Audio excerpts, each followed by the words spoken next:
2-minute short film. And I was just like, Evan, I'm really going to follow your lead. I'm just going to shoot. You take the lead on it. And so the dialogue is all improvised, but it ended up winning, I think, 10 film festivals. And it took us we played out at, in Hollywood. We flew out to Hollywood and screened it there at this screening with Stan Lee was there. Wow. Seth Green was there. Yes. Yeah. So it was this really cool event. And it was just like, that was the first time I was like, oh, this might be something. And so after that, I was kind of like, oh, well, maybe we should do something a little more, planned. Mm-hmm. And she and I have been working together since, like I said, since she was 3 years old. And so we just progressed. So I've probably directed, I would say, real short films, probably 10. Okay. And then I've worked on 5 feature films and directed. My first feature film started last year, and we're still working on. We have another pickup day on Saturday. So awesome. So staying busy. Absolutely. Yeah. So this it's funny you mentioned sign language. Was it American Sign Language that she picked up? Yep, she still takes ASL. She's on like her 4th year of it now in high school. I've got to tell you guys, my wife is an interpreter here in Kansas. Oh wow, very cool. Level 4 certified, teaches ASL 1, 2, 4, and then advanced topics, like selected topics and stuff like that. We'll have to tie you guys up because if she wants to keep going with it, that's awesome. That's really cool. That's her language. Like she goes to this magnet school here at Kennesaw. Okay. And they can take pretty much any language they want. And so she took sign language, and it was funny, but it was like, it's really like a second language. Cause like I said, until she was 3, she didn't utter a word. And now I get her alone and she's just this, Yeah. Like, yeah. Absolutely. That's very cool. So let's kind of get into the films a little bit. What was your first, let's go with the real, well, everything's real you did, but let's go with the real short film. What was your first real short film? Funny enough, it was right after The Closet. I was like, okay, Evan, let's do something where we really sit down and map it out. Mm-hmm. So my favorite director of all time is Robert Rodriguez. And so I wanted to do something that was sort of in that wheelhouse. And I said, Evan, we'll write it together, but I want to tell you how we're going to film it. And she's like, okay. So we wrote it together. It was called El Chevere, and it was about this cowboy gunman that comes to town to this saloon, and speaking of this monster, this fabled monster, and is wondering if they'd seen him in the town. And so it's just a really short film, but anyway, it's about her brother. So the whole thing is about her brother. Okay. So we shot it. The style is very much if Sin City was a Western. Oh, dude. Yeah, I don't know if you saw it. It's on the website, but it's like I think it's like 2.5 minutes. But that one we played everywhere. Literally, that one we played at the Chinese Theater in Hollywood. Wow. Yeah, so I took her out there, and I still have, and they did a Q&A panel for it afterwards, and she got up there and spoke. I was like, why don't you go up there and speak? That's awesome. And so she gets up there, and it's like this whole, it's packed. It's Chinese theater. Yeah. The moderator was like, can you tell us a little bit how you filmed this? And she was like, well, we shot it on green screen. And the moderator was like, well, can you kind of explain green screen? And she was like, sure, let me break it down for you. And so she broke down and I was like, this is wild. Proud papa moment right there. Absolutely. And then we started there. We started at the Chinese Theater in Hollywood, went for like 18 months on the circuit with it, and ended up back at Comic-Con in San Diego, right? She screened it there, and we did a panel, and Ted Raimi was hosting the Comic-Con Film Festival. You're kidding. Calls her up on stage, and and just completely like a 5-minute interview of her. And I'm thinking she has no idea what is happening. Not at all. San Diego Comic-Con, she's getting interviewed by Ted Raimi about the film. Yeah, baby brother of Sam. Good grief. Yeah, right? It was wild. But she had no idea. Was the first. Yeah, that was the first when I was like, oh, okay, I see. And so every step along the way has sort of been like, at least for short films, has been trying to crack that code of like, what makes a good short film, what makes it interesting, what makes it resonate, what, you know, and it's not like it's not science and it's not magic. It's just somewhere in between, you know, and sort of cracking that code. I just, my first little short film, we busted out at the Chinese theater in Comic-Con. Come on now. That's I know, wild. right? It was wild. Yeah, that's awesome. Yep. So let's so the one I kind of want to talk about. I mean, we'll get to Playtime's Over in a minute, but VHS Viral. Tell me about Right. that process. Tell me about how that came about. Just break that one down for me. Okay, so that is a really funny story. So I figured it might be. yeah, so my best friend Tim and I went to preschool together, right? And in ninth grade, he moved down to Atlanta. I was still in Pennsylvania. So he went to this school called McEachern. Mhm. And McEachern, a lot of like people like in his class is the woman who created Elf on the Shelf. About, I think, 5 kids on his track team all went pro NFL football, including I think Andre Coleman, I think that's his name, for the Rams. He Wow. so it's like a big school. But anyway, there Okay. was this one guy, Greg Bishop, who's a filmmaker, went to USC. And so Tim would keep me in the loop about Greg. And then when I moved down here, he was like, yo, you need to hook up with Greg. You need to talk to Greg. You need to talk to Greg. And I was like, yeah, I'd love to talk to Greg, right? So Greg goes off and does this film called Dance of the Dead, which is like one of my all-time favorite films. Sam Raimi's company, Ghost House Pictures, picked it up and Okay. distributed it. Awesome. And it's just like a cult classic. It's an absolutely incredible film. I told Greg, if I would have done Dance of the Dead, I would have retired, never done another film. It's that good. That's a good thing you didn't then. Yeah, so anyway, fast forward, and Tim tells me that Greg is going to be working on doing segment in VHS Viral. And I was like, oh, cool. And I'd never met Greg at this point. Okay. This was 2012, I think. And so I'm actually at the beach with my family down in Florida on vacation.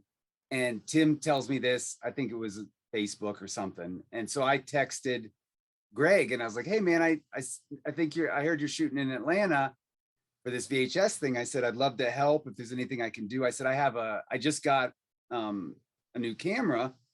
I don't know what you need, but if there's anything you need, let me know. He hits me right back and he's like, yeah, man, I'd love to have you. I'd love, you know, bring your camera. Right. And I was like, cool. When is it? And this was a Thursday. Mhm. And he said, we start on Sunday. Wow. And I was like, wow. He's like, yeah, we fly in on Sunday. And I was like, okay, well, my camera is still being worked on out at Red in California. So I'm like, and he's like, okay, we'll see what you can do, because we're shooting, you know, starting on Monday. And so I went to, and this is how good Red is. Oh, boy. I went to Red and I went up the chain and I was like, hey man, I have this, I'm working on this film, you know, VHS Viral. I need my camera. And they were kind of like, it wasn't ready yet. It was going to be like another 2 weeks. It went all the way up the top, apparently, to Jared at the top. And he was like, send him a camera. So they sent me my camera and they got it to me on Sunday, which I was like, oh, thank God. That's tough. So yeah, so we filmed the whole thing on my camera. I got to work with, man, it was that I always say to Greg, like anytime, and I just filmed with Greg last week too. And I was like, you know, anytime I get to work with Greg and George and that crew, it's like film school. It's film school in a box, because they're the most creative, intelligent people you will ever work with on a set. And it's like every time I'm with them, it's exhausting, but it's also super inspiring. And so we shot, you know, Dante, which was the part of VHS Fire. We shot the whole thing in 5 days. Most of it in Atlanta. I think we did 1 day at the Birmingham Theater over in Alabama. And then, it's like a whirlwind. Like there's all the stunts in it are real. Like they threw a woman up 30 feet in the air on fire. I mean, all that you see is all real. That's not CGI at all. No, not at all. There's a part if you watch it where Dante's throwing fireballs at the camera. That's my camera. And George is right behind the camera, and I'm right behind George, because I said, the camera catches fire, I might as well catch fire too. And it's literally fishing line that comes right at the camera. and they'd put, these tennis balls, and they'd coated them in, I think, gas or kerosene or something, Yeah, I have to hold and it lit up. them, and he's just zinging them down this wire and right at the camera. And there are a couple of them like singeing. You can see the singeing off the camera. I was like, this is crazy. I thought that But was yeah, CGI. I just watched that. all practical. I'll tell you the only thing that's CGI, and I still am like, Greg, I don't know how you did it, is there's a scene where Dante and the woman are like on the walls climbing, right? That's real. They're Okay. on the walls, Yeah. but the birds are fake. It was Okay. one bird.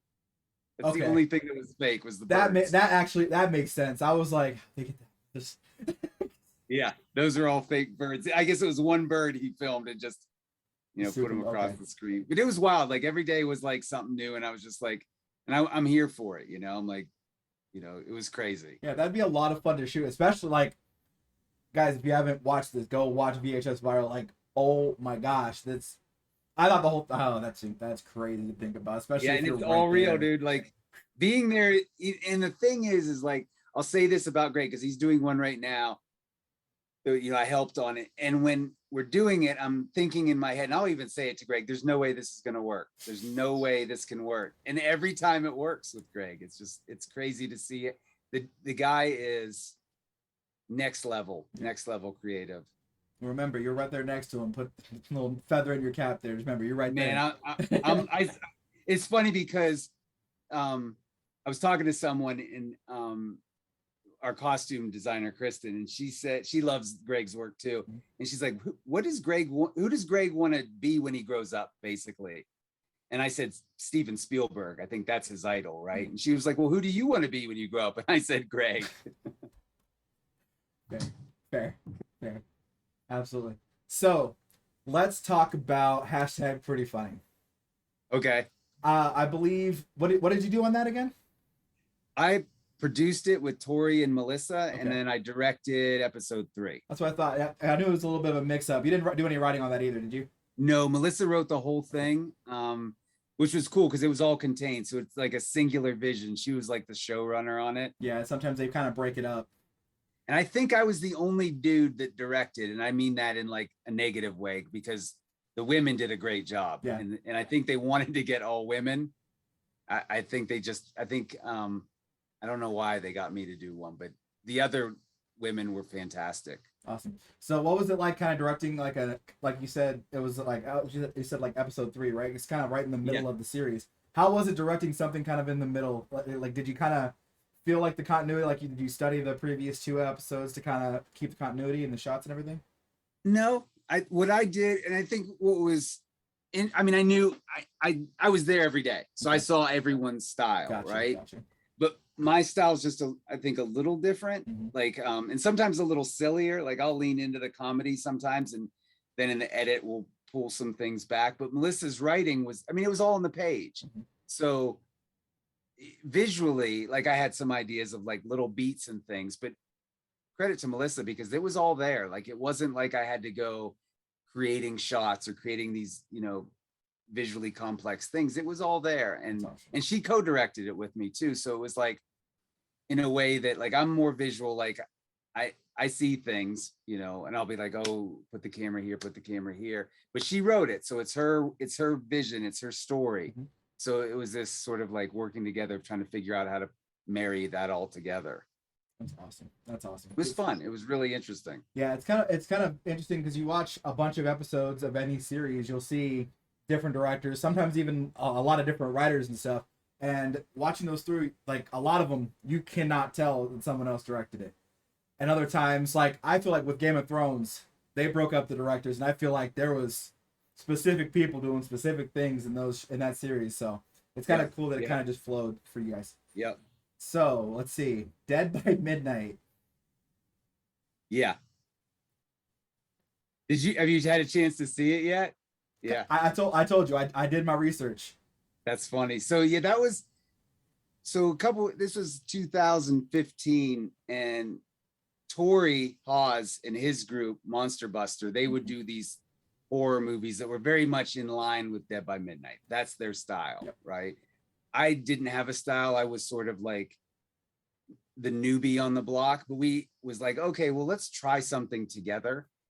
And so the thought was, what if we did a Tales from the Dark Side, like the show, or the, you know, mostly like the show, but even like the movie a little bit, Okay. and Creep Show even. So what we did was we paid out of our own pocket, Tori and I, and we put together this sizzle reel of like, here, the teaser of like, here it is. I think it's coming out here on Blu-ray here very soon. I can say, I'm letting you guys know, but I think it's on there, and we put that together, and then we pitched it to U42 like, we'd like to do this anthology, because at the time there weren't many anthologies. This wasn't like, we did this, you know, 7 years ago, so it wasn't like this was now they're, you know, ubiquitous. Everyone sort of knows like anthologies, but at the time it was like we had to kind of explain like what an anthology was and how it worked. And so U42 saw it and they loved it, so they, you know, they're like, do it, here's a check, basically, go do it, no constraints, to do whatever. Which, wow, okay.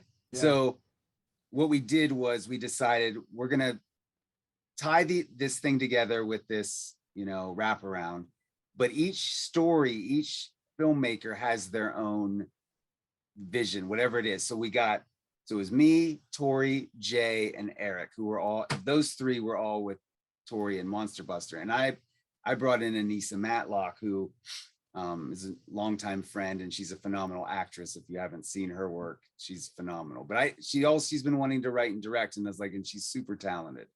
So the five of us got together, and then I think Melissa wrote one of them. So there's a lot of overlap.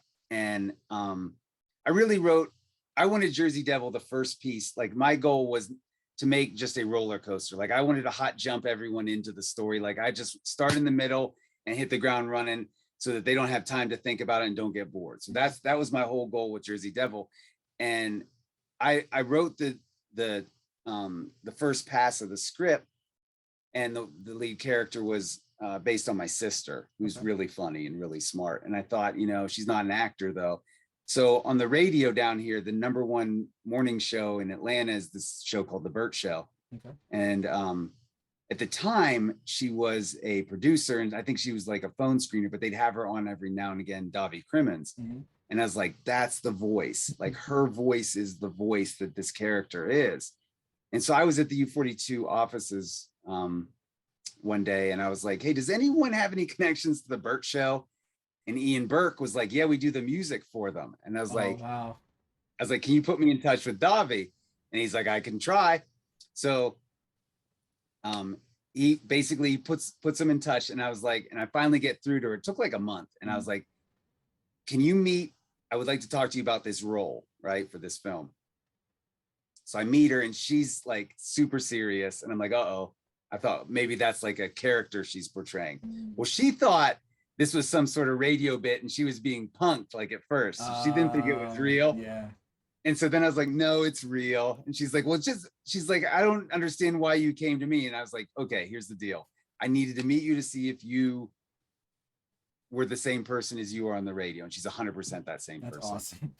And she's like, okay, well, what do you want me to do? Do you want me to audition? What do you want me to do? And I was like, no, I've seen you. I said, here's what I want you to do. Take this script and read it. And if you like it, make it better. And so she hit me back, and she's like, love it. And I got her with one line. There was one line in there where she said, the character says donkey punch to the demon. And that was the line that got her. And she's like, I love it. And after that, she rewrote a bunch of stuff. And so we really collabed on that. And that's how the whole thing was, is like, I would, you know, work grip on Jay's project, and on Tori's project, I would help with lights. And I mean, whatever it took, like, so everyone sort of, Tori ran camera on mine, you know what I mean? There's just like, we did all of these different jobs, and had the same DP through all of them. And I think same sound through all of them, I think. But that was about it. Like, everything else, we just sort of mixed and matched, and it was just to make an anthology, and low budget, and it did really well. Like, it was really popular. Like, you know, we got a lot of write-ups, a lot of really good praise. And so then they're like, we'll do another. So we did another, and this time we brought in Kane Hodder, and we brought in Linnea Quigley, and we brought in Bill Moseley, and we did this thing. It was like, well, I get bored of, like, I don't want to see another anthology. Like, I was like, well, let's do something totally different. So we started down that same tropey route of like just the anthology. Then it was like, well, let's just do something different. And I watched this commentary on Airplane, the movie Airplane, and they said that they wanted Airplane to be like Kentucky Fried Movie, where they would have basically the movie Airplane was going to be like 20 minutes long, filled with all these nonsense commercials. Okay. And so, and I was like, oh, like RoboCop, those kind of commercials is what I imagine. And so we were talking about, I was like, hey, and the first pitch I had was the Murder All commercial with Kane Hodder. Like, we should do that.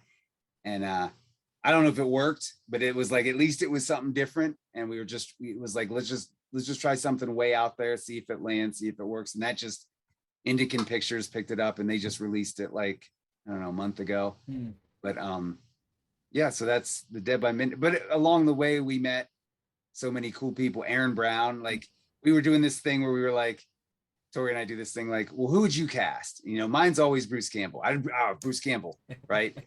And he was like, I'd cast Kevin Sorbo, you know, and we're like, it's just these random people, you know? Yeah. And so then we started talking about like, well, who could we cast that might actually want to do it? And he was like, well, what about Aaron Brown? And I was like, well, do you know Aaron Brown? He's like, well, I know a guy that knows her. And so we hit up Aaron, and she's the best. She came in, she's been every step of the way. She's just been the best. And so is everybody. I mean, Davi came in and killed it. Everybody that came in. And it's funny because you see all these people that worked on Dead by Midnight. Now they go out and they do all these other things. And you're like, we were, you know, this whole family is starting to grow up basically. And so it's really cool that we all got to work on something as silly and fun as Dead by Midnight. Absolutely insane. I loved it. I was like, like you said, it was just like, it was like here and there and back and forth. It was just absolute mayhem. I'm not gonna spoil it all for you guys. Go watch it. For the record, just for our fans, explain an anthology. So an anthology basically is a series of, they do it on TV shows all the time. They do it, but in a movie, it's a contained movie where you've got different stories. So you might have 3 different stories or 5 different stories, and they may be loosely connected, like Trick or Treat, that horror movie. That one's an anthology and it's loosely connected.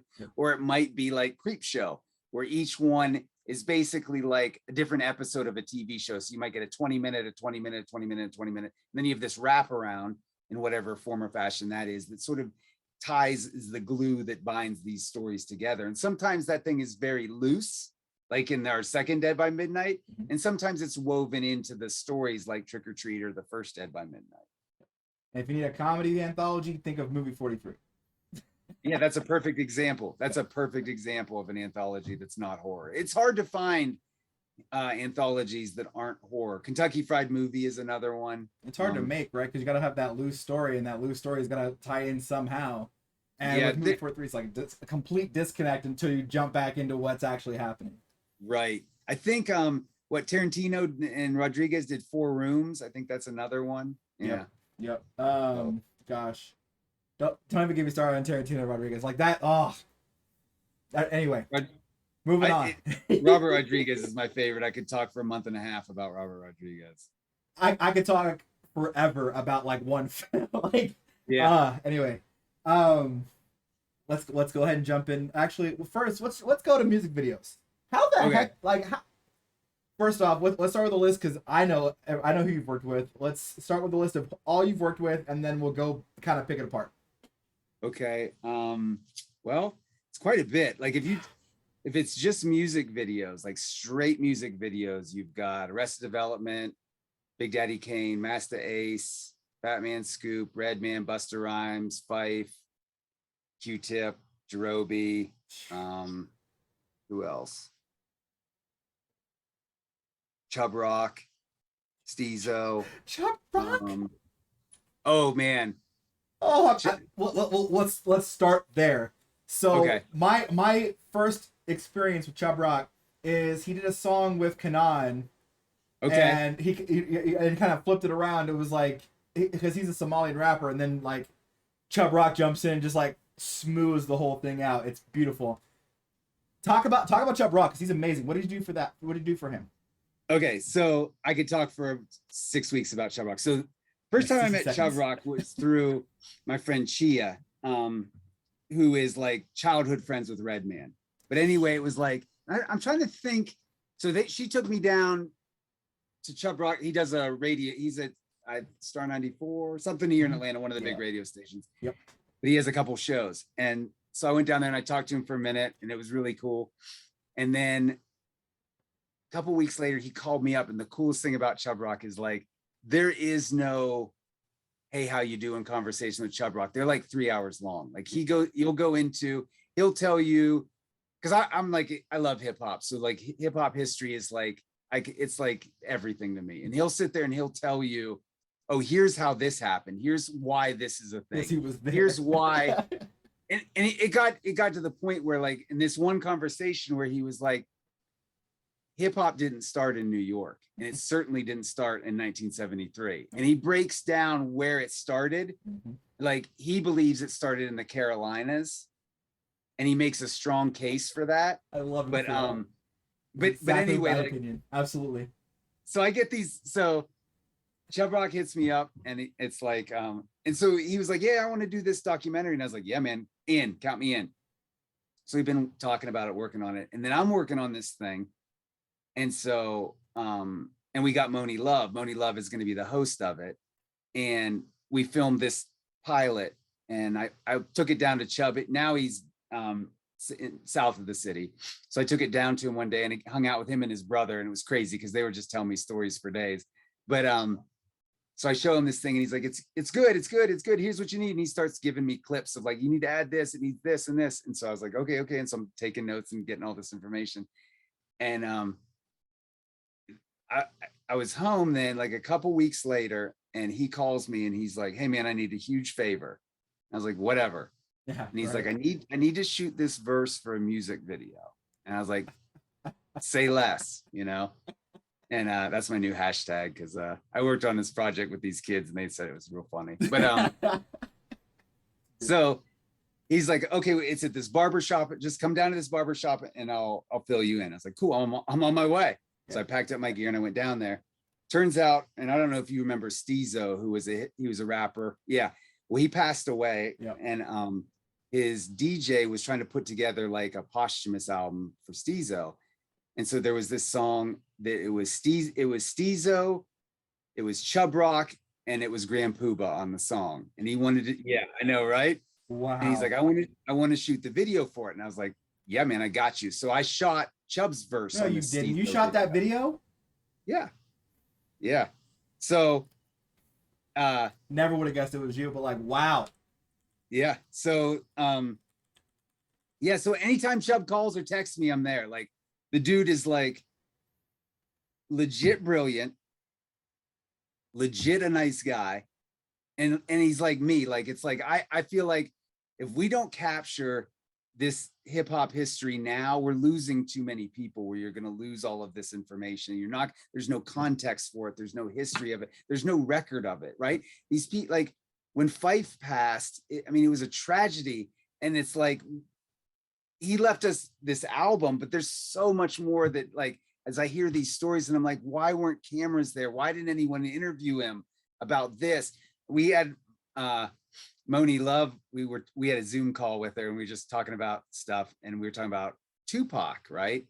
And she was telling us these stories about how Breakfast worked on tour and all these, they're just these fun stories. And I'm like, these have to be captured, because this was Tupac back when he was, I don't really know what he was, but I saw him when he was with Digital Underground and he was a dancer at the time.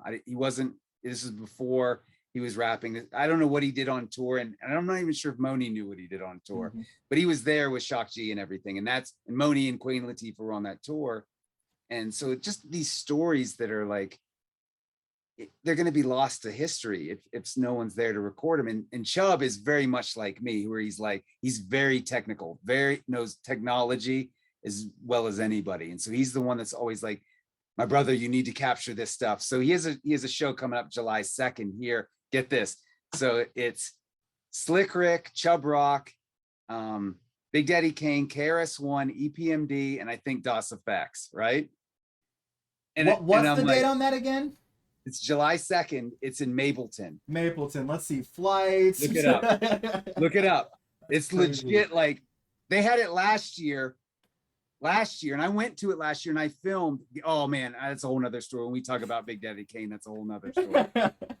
But I went to it last year and filmed Big Daddy Kane. Wow. But this year I'm going to it for the sole purpose of I want to go backstage and just capture some of just the backstage of like what they're talking about and just the history. And like, I'm not trying to creep and I'm not trying to do anything. It's not about like getting some TMZ worthy story or anything. It's really just about capturing like these guys, their story. So I 100% agree. Like, this is literally like, you're like, whoever's watching this, I'm gonna record this, put it on YouTube, all the other stuff.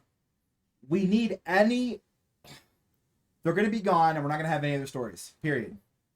Yeah, and there's so many that you hear that it's like I'll hear stories all the time that I'm like, why has no one talked about this? That are just like, and they're not like these, dirty stories or like someone's dirty laundry. They're just like there's just these fun things that I'm like, who would have ever thought that was a thing, Yep. And like even with the recent guys like Tentacion and then like Juice WRLD and stuff like that, like those guys, like Tyler the Creator's got the 100% right idea when he started his show and everything like that, capturing everything they do, the goofy stuff.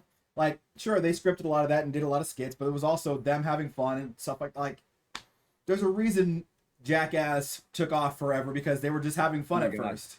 Like, yeah, and there's so much to that. Like, for example, this show we're working on, it's called Golden Era with Moni Love. Okay. And it's that kind of thing. We sit down with artists and we talk, and there's, for example, we interviewed Speech, and I'm not gonna get into it because it's really good, but he talks about working with Prince, and it's awesome. Like, it's stuff you like you kind of think, yeah, I can see that, being a thing. Like the pancakes, the Charlie Murphy pancakes. I like was that, literally just thinking that. Yes. Yeah. Yes. Yeah. And everyone I talk to that has a Prince story, like I'll give you one that I think is just amazing. Is Ian Burke told me this story. So Ian is a friend of mine, and he's the one that discovered TLC. He managed Outkast, Goody Mob, Arrested Development, worked with Criss Cross. Like when you talk about Atlanta music, the center of it is Ian Burke, right? I didn't realize that was the same. It is, and they're all the same. Like they all come from that center. That nucleus is Ian Burke. Wow. And so I'm talking to Ian, and he was like, his main artist, like from the jump, was Left Eye. Yeah. And so I was like, tell me, and I'm always like, tell me a story, tell me something. Like, and he's worked with everybody. And so he told me this story about Left Eye had a pajama party, right, at her house, and it was in a cul-de-sac. Yep. Yeah. Yep. And so like, so we're all there, right, and everyone's hanging out, and everyone's in their pajamas, and this massive bus pulls into the cul-de-sac and can barely like turn, like it's so big. Wow. It stops, and everyone goes outside like, what is this bus?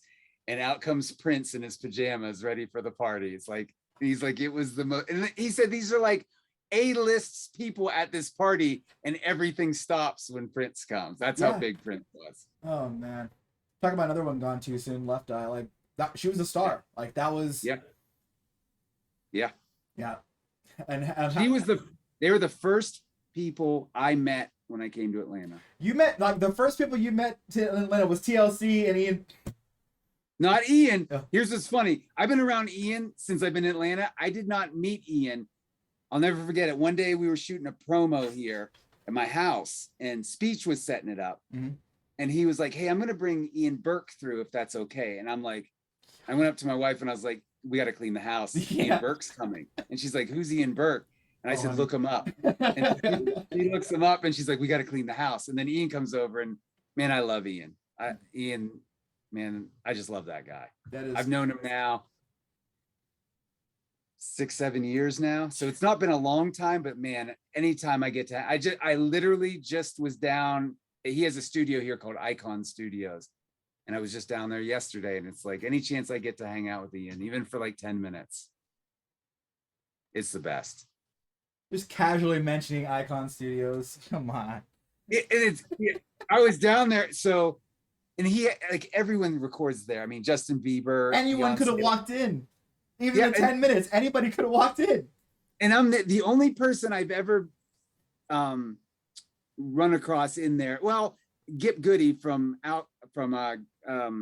Goody Mob was there. I hung out with him because we did some stuff with him.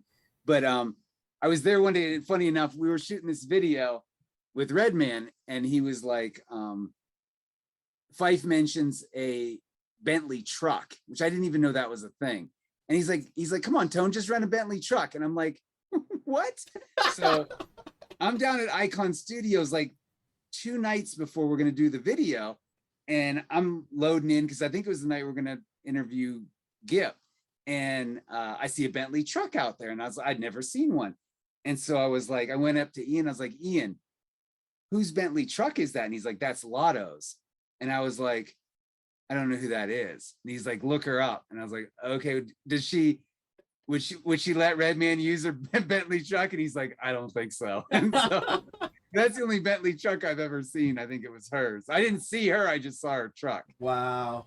So Just casually name dropped Lotto and Redman and Gip. I don't Like, even come know on. who Lotto is. Like, I still don't. Like, I looked her up, but I was like, oh, okay, cool. Like, I'm old school. I don't know the new stuff. So let's go to Redman because we've messaged before, obviously, trying to line this up. Redman is my spirit animal. Let me tell you Oh. something too. You would love like the real Reggie Noble. Yep. Is better than Redman. Yep. Like he's just like the dude is so smart. It's funny because when you see these people, like when you see him on TV, you see Redman, you see whoever, right? And you're kind of look at Redman, you're like, he's charismatic, he's funny, he's but why is he so successful? And then you meet him and you're like, oh, that's why. Because he really like off camera, chill.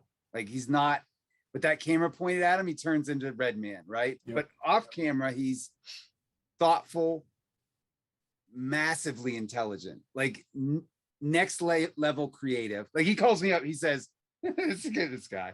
He calls me up and he goes, Tone, I got this idea. That's what he says. Yo, Tone, I got this idea. And I'm like, okay. And he goes, did you ever see Naked Gun 2? And I'm like, yeah, Of course he does Naked Gun 2. Yeah, of course he does. Of course I've seen Naked Gun 2. And he goes, you know the scene when Frank is slamming the president's wife's head off the bottom of the table? And I'm like, yeah. He's like, I want to do that in a video. And I was like, let's do it. But that's how he is. Like he'll get these ideas and it's like, I mean, he's just incredible. Like every time I work with him, it's again, you just stand there and you're like, you just take it all in because he's Redman for a reason. And he's every bit that dope. Oh my gosh, you're literally living my dream like that.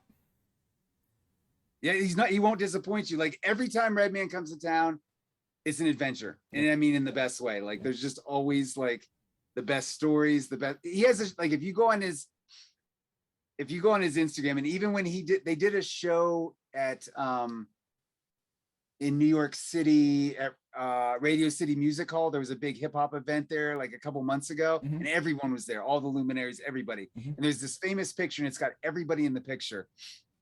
And Redman's in the picture, and he's got a T-shirt on that says "Don't be unfun," right? And you can go to his social media, and he wears the shirt that says "Don't be unfun." Yep.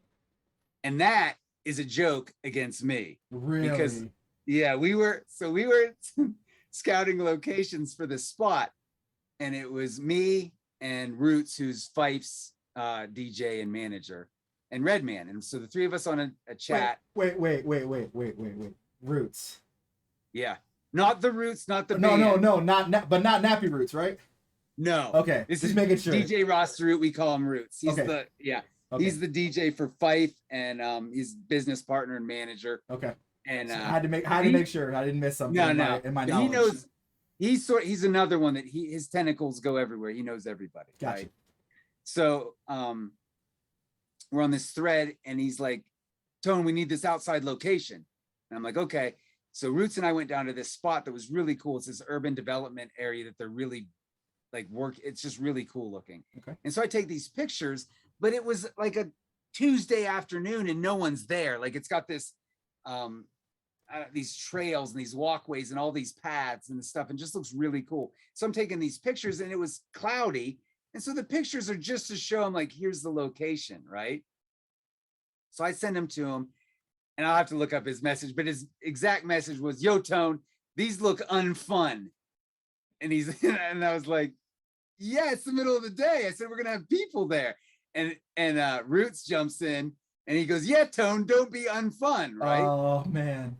And then Redman doubles down on it, like, yeah, stop being unfun. And then Roots sends stock pictures of the other location that we scouted when it was like perfect stock photos, sunny, everyone out. And Redman's like, yeah, Tone, those look fun. Don't be unfun. So then the day of, he flies in from Jersey for the shoot, wearing that t-shirt that says don't be unfun. I'm like, this dude. Yeah. That's phenomenal. Yeah. So we just talked about Redman. Sorry, we have other people jumping in. Dragon, welcome. This is Tony Reames. We just got done talking about Redman. Now I gotta ask, Big Daddy Kane. You said you had stories. Bring them on. For days. So give me the first one that popped in your mind. Oh my God. So, I've only seen this one other time. And the first time I saw it was when we met Rakim, right? And it's this let me thing just throw this camera across the room. Right? It's this thing that happens. And I've only seen it with Rakim, but it happened with Big Daddy Kane. So we're Speech is getting ready to drop this new album, and this is their Arrested Development's last album. And so he's got all these people on it, you know, and he got Big Daddy Kane, he got Moni Love, he got Master Ace, I mean, all Sugar Hill Gang, like a bunch of people. And he's like, hey man, I want you to shoot these videos for it. And I was like, okay, cool. So and I was like, I didn't pick. I was like, I'm not gonna, you know, because he had Speech always has an idea. So Speech sends me these 3 songs. The song with Big Daddy Kane, the song with Master Ace, and the song with Moni Love. And I was like, let's do it. So he says, Tony, I need you to reach out to Big Daddy Kane. And I was like, okay. So I reach out to Big Daddy Kane, and he's like, he's in Carolina and he's just all over the place. And he's like, but I'm in town for this concert, the one I'm talking about this year with Chubb, but it was last year, July 1st or 2nd or whatever. Gotcha. And he said, maybe we could shoot the video then. And I was like, cool. And so then we all get on this call, me, Speech, and Big Daddy Kane, right? Nuts, absolutely nuts. And I'm just sitting there like, what? Right. And they're going back and forth and they're talking. I don't think they'd ever really spoken before. So it was like really just sort of just talking, right? And Big Daddy Kane says, Speech is like, man, I just want you to know how appreciative I am of you not only being on the song, but willing to do this video. You know, if there's anything I can do, please let me know. And Big Daddy Kane's like, I got an idea. And I'm sitting there like, okay. And he says, when I perform, one of my last songs I'm going to do is the symphony.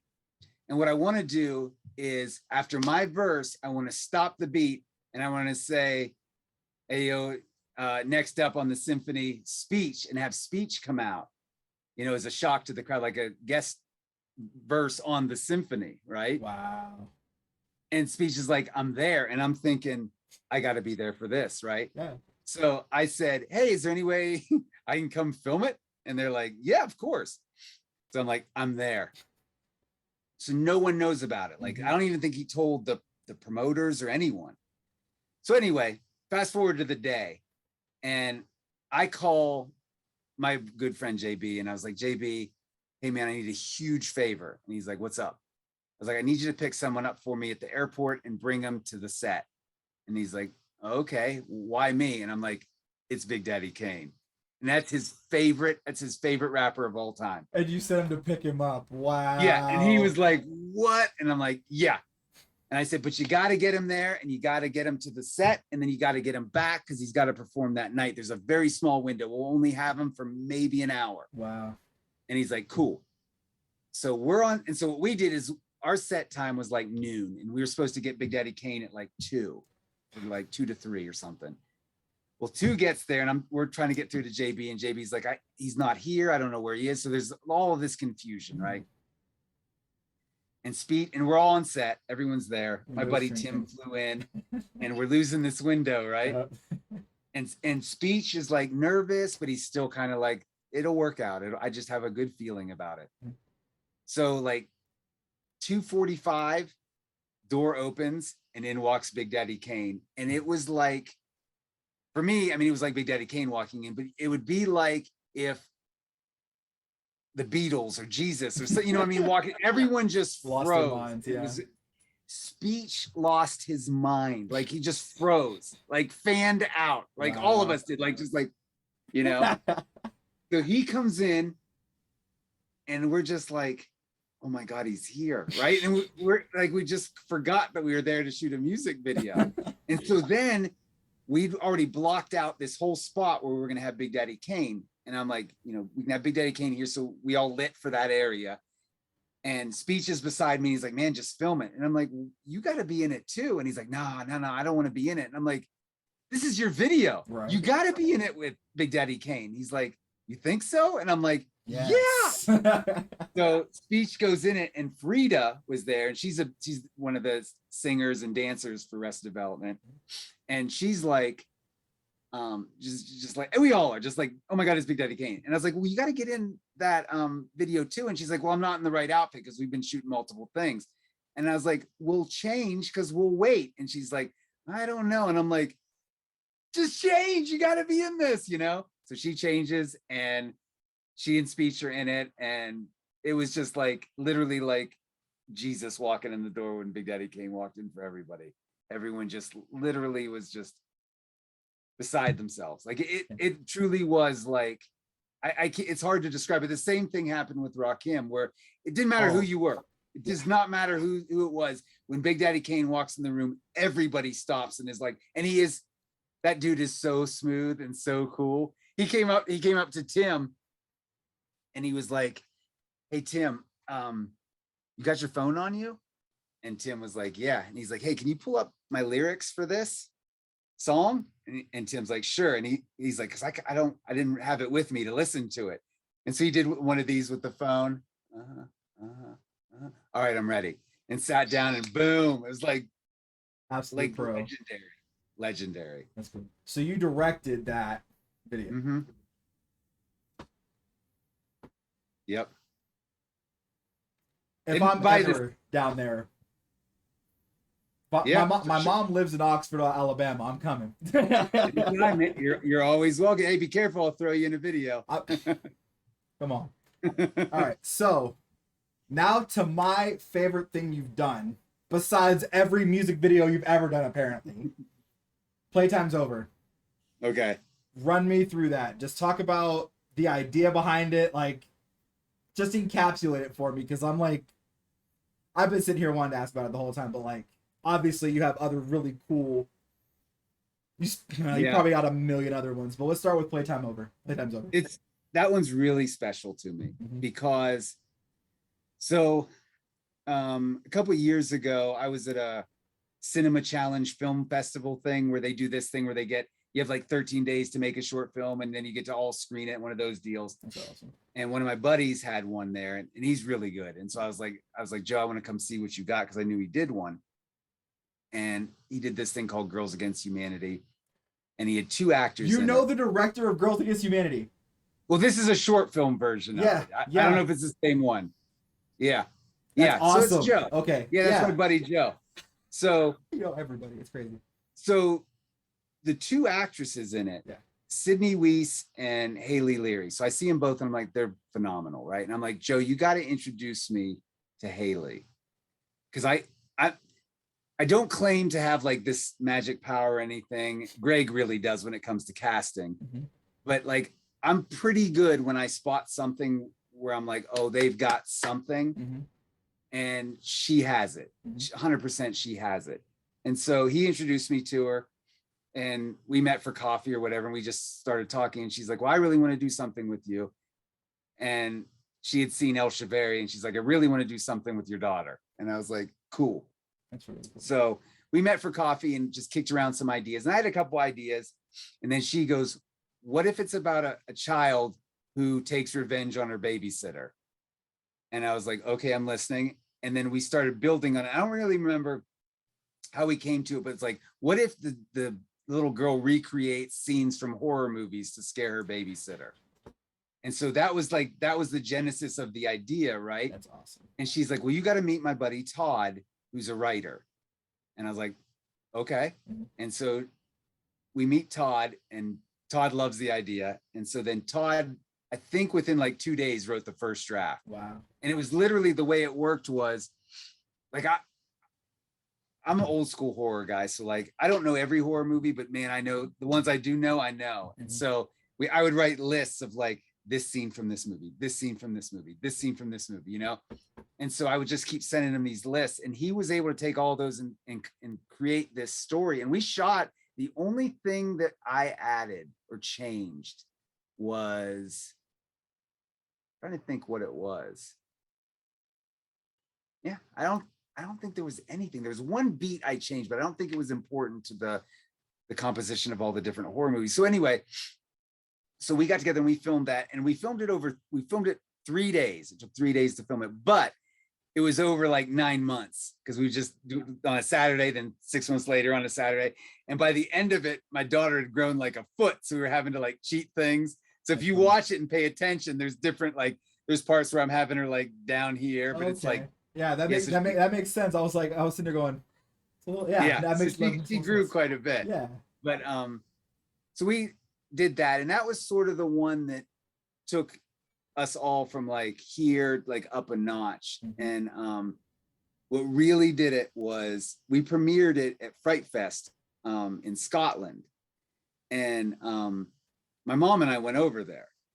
And so, and Fright Fest is like the biggest genre festival in the world. Yeah. And so I was lucky enough to hang out with Paul and Alan and these guys. And Paul pulled me aside, and he was like, I love Playtime's Over. He said, I'm gonna warn you though. There's only 2 things that happen when we screen films. The crowd either loves it or they hate it. And he said, because he said he just came out from a screening, and they're like, how'd it go? And he's like, ugh, bombed, like booing, throwing stuff at the screen, right? Wow. And I'm like, oh, okay. And my mom's there, but she didn't hear that, right? So he's like, and this is like 10 minutes before our screen. And so he's like, all right, you ready? And I was like, oh boy. So he takes us into this theater in Scotland, and it's massive. It's like something in a movie.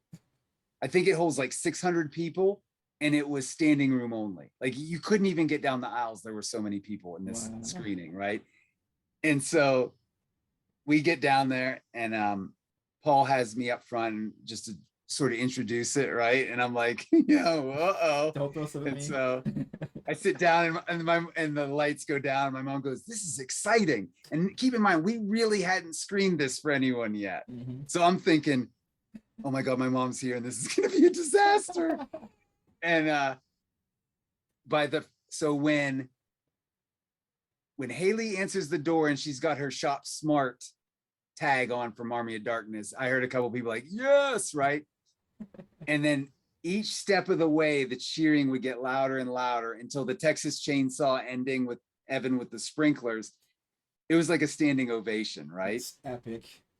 And like, my mom is like, and it's the first time she's ever really seen what I do, right? Yeah. I mean, she doesn't really see the stuff I do other than like this, or when I send her clips of the kids. And she was like, this is amazing, thinking this is how it always is. And Paul was like, I told you it was good. I told you. And they were even kind of surprised, like, wow, it got such a great response, I'm not shocked. And then I was getting all night, I'm getting like tweeted at and, mentions and all these things. And I was just like, my mom's like, this is really great. And I'm like, I didn't have the heart to tell her, like, Mom, it could have gone either way, Just gripping the seat, right? Yeah. So that's where that one, like, and that's been to date, that's been the one screening where like is just surreal to me. Not only because of the reaction, but because it was me and my mom, you know, and it's kind of like because all these she'll deny it, but when I was younger, she was the one that was kind of like, you can't go into film school because it doesn't pay, you know, that kind of stuff. Yeah. Do a real job, you know, but seeing that kind of reaction to something that we all did, you know, was just, there's just something really like, I don't know, it's like an adrenaline shot to the heart. Like it just felt like, wow, we really, and it really did resonate. It played all over the world. We played in South America. We did these 3 big festivals in South America. Wow. And I still, it's funny because I'll get all these like Portuguese reviews of it and I have to translate it, you That's know. awesome. It's just, man, it's just surreal. And I can't take much of the credit. It was a team effort. I mean, it was like Haley coming up with the idea, Todd writing it, and we had Amber, who's our makeup person. She's just, and she's phenomenal now makeup. next level. Yeah. She does like Guardians of the Galaxy, Stranger Things, and then Kristen, our wardrober, she created all that wardrobe, like all of that she sewed together. Wow. So like the Suspiria thing is like exactly like the dress from Suspiria. Like everything in that is like the Psycho dress that the Norman Bates mom thing that Evan wears, that's all handmade. It's all like, she found the right fabric. And we even did the things like the Psycho scene. Mm-hmm. I printed out every frame, every shot from the Psycho shower scene, printed out every single one. Wow. And Nick and I studied every single one. And then I went back and I watched the documentary on it. And then I took it to Amber, and Amber, the blood in it is made of the same chocolate syrup mixture that they use the blood in Psycho. Wow. And even this is something that's really cool, that this was totally Amber's idea, was, and I think they did this in Psycho, was to heighten the black and white. Haley in that shower scene is actually body painted white, and her fingernails are black, and they put her eyebrows are black. And so it's like, it really heightens the black and white. So if you go back and watch it and be like, man, that really is like a crazy looking black and white, because she's black and white. We shot it in color, but everything then, you know, when you do it in black and white, it all becomes like this surreal looking black and white. So everyone, what I'm saying is everyone put in their effort and everyone brought their A game, and it was just like, I don't know, it was just one of those few moments in life where it's like, I think we might have did something right, you know, because a lot of it is not. A lot of it is the other side of that. A lot of it's trial and error, getting the shot, hoping it worked out, going back and doing it again. Absolutely. Yep. Yeah. And that's life. That's the funny part. That like film. Yeah, it's not all ups, man. It's a lot of downs. Absolutely. Tony, this has been an absolute treat. Absolute treat. Same. It's we're at an hour. So, it was like 5 minutes, probably because I just can't stop talking. No, probably. That is the absolute best part of interviewing. So what I've noticed, a lot of things, a lot of people have a lot to say about stuff. I am merely the vessel. You're filling it up. So thank you so much, man. I mean, what an honor. No, great to be here. Are you kidding? Like, oh, stop. Absolutely. So Tony, where can we find you? What social media are you on? You said something about a website as well. My Instagram is Tony Reames, all one word. You can find me there. There's 2 Tony Reames. All right.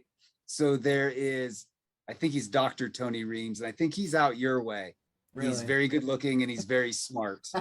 I'm the other one. So, but look him up too, because he's doing some really great work. Like, unrelated to film, that dude is like next level and doing some big things. So shout out to the other Tony Reames. But, and then on our website is memorywedge.com, where you can see, check out El Chaveri. That's on there, I think. The Closet's on there too, I think. I think I got to see The Closet. I didn't catch the El Chaveri. That one. I need to catch that one for sure. Please let me know what you think about that one. That's all 3 of my kids. So that's all 3 of them. Awesome. I will definitely get into that.